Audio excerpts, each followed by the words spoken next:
ना तो जबरदस्ती करें ना विरोध, बस समझो और अपनाएं।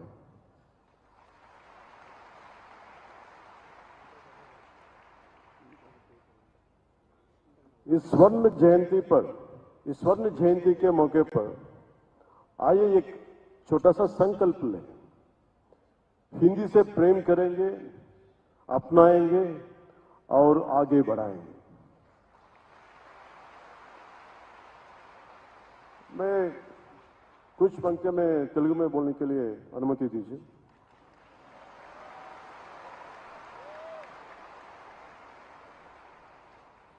ఒక బెంగాలీ గీతం జాతీయ గీతమైంది,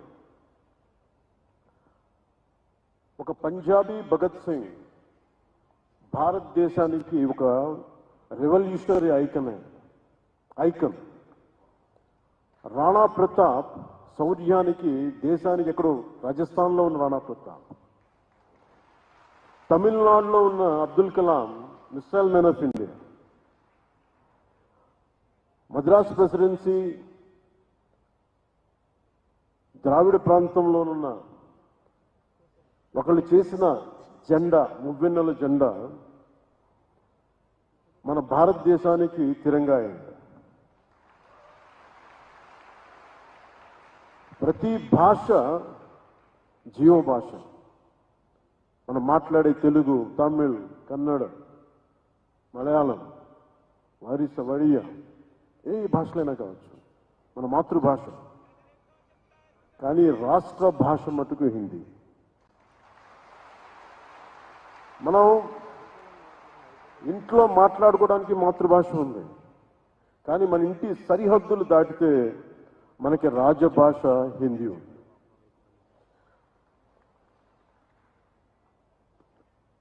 ప్రపంచం మొత్తం విడిపోవడానికి కారణాలు వెతుక్కుంటూ ఉంది, కానీ మన దేశం మొత్తం ఈ రోజున కలవడానికి, ఏకం కావడానికి ఈ రోజున మన రాష్ట్ర భాషని వెతుక్కుంటుంది, అది హిందీ అయ్యింది.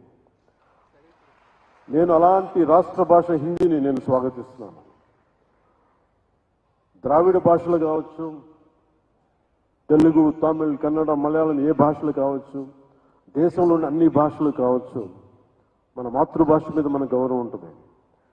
మన మాతృభాష అమ్మ అయితే, మన అమ్మ భాష అయితే మన పెద్దమ్మ భాష హిందీ. విద్య, వైద్యం, వ్యాపారం, ఉపాధి, వీటన్నిటికీ అన్ని భాషలు, వీటి కోసం అన్ని భాషలు, మాండలికాలు, గోడల్ని ఛేదించుకొని వెళ్ళిపోతున్న వీటి అవసరం కోసం.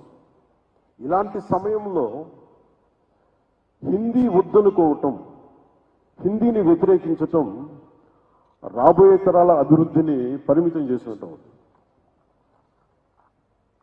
ఒకరితో కలవడం అంటే, మన హిందీని నేర్చుకోవడం అంటే మన ఉనికిని కోల్పోవడం కాదు, మనం మరింత బలం చేకూర్చడం. మనం ఇంకొక భాషను అంగీకరించడం అంటే మనం ఓడిపోవడం కాదు, కలిసి ప్రయాణం చేయడం.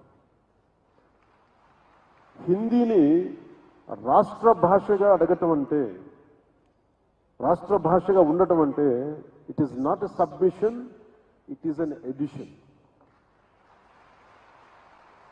ఇంగ్లీష్ నేర్చుకుంటేనే కదా మన ఐటీ రంగంలో అందిపుచ్చుకోగలిగాం. అలాంటిది దేశం మొత్తం మీద హైయెస్ట్ పాపులేషన్ మాట్లాడే థర్డ్ హైయెస్ట్ లాంగ్వేజ్ హిందీ. మరి దాన్ని నేర్చుకోవడంలో అడ్వాంటేజెస్ ఉన్నాయి, కానీ డిసడ్వాంటేజెస్ ఎప్పుడు చూడాలి. ఉర్దూని యాక్సెప్ట్ చేసి, పర్షియన్ని యాక్సెప్ట్ చేసి, ఉర్దూని యాక్సెప్ట్ చేసి హిందీని మీరు మా మీద రుద్దుతున్నారనేది చాలా చాలా అవివేకం అనిపిస్తుంది. If you could accept in Urdu, why don't we accept Hindi? What is the problem there? అందుకని ఇంకొకసారి ఈ రోజున south Indian films 31% of the films హిందీలో 70 రెవెన్యూ వస్తున్నాయి. వ్యాపారానికి హిందీ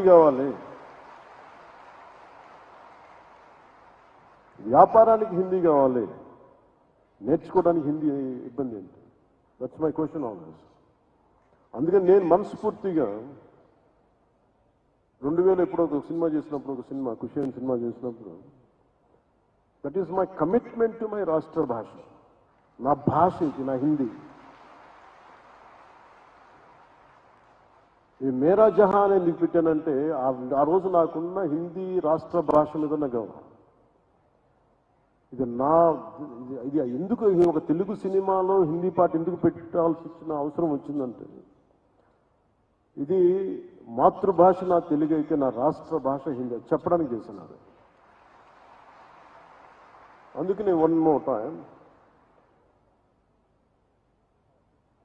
ఈ ప్రత్యేకమైన రోజున ఇంకొకసారి శపథం తీసుకున్నాం. इस स्वर्ण जयंती के मौके पर आइए एक छोटा सा संकल्प लें. हिंदी से प्रेम करेंगे, अपनाएंगे और आगे बढ़ाएंगे. धन्यवाद. जय हिंद, जय भारत.